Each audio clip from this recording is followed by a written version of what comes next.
Allow me to bring you to the story of Job. Job was one of the wealthiest men of his time.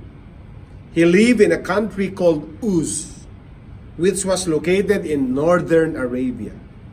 He was a righteous man who feared God, because we are told that his substance also was 7,000 sheep, 3,000 camels, 500 yoke of oxen, and 500 she-asses, and a very great household, so that this man was the greatest of all the men of the East.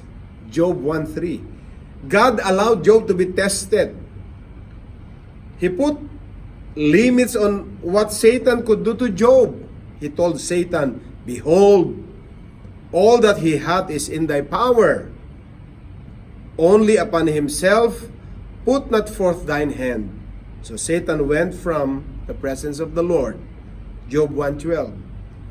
In one day, Job went from having great wealth to having nothing. He lost everything, including his 7 sons and 3 daughters.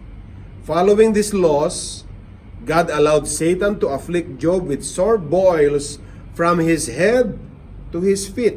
At one point, Job was so miserable and discouraged that he prayed to God to allow him to die.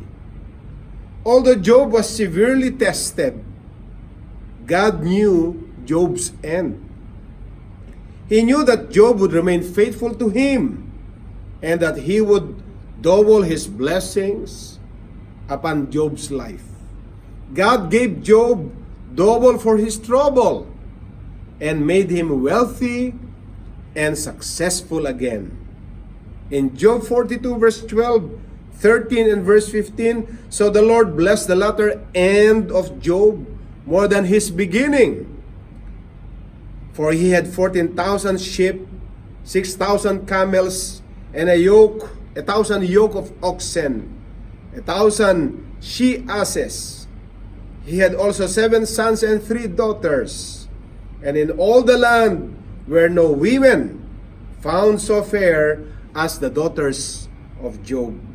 And their father gave them inheritance among their brethren. Job's brothers and sisters visited him along with his former friends, and each man gave him a piece of money, and everyone an earring of gold. Job 42 verse 11. After these events, Job lived a long, satisfying, and prosperous life of 140 years. God so blessed Job that he was the wealthiest man in the East. During his time of testing, he lost everything. Yet, he did not lose his faith in God. His response to the great tragedies that he experienced was to worship God. His declaration of faith was, "Though he slay me, yet will I trust him." Job 13:15. God restored to him double what he lost. If you have suffered a loss, continue to worship God.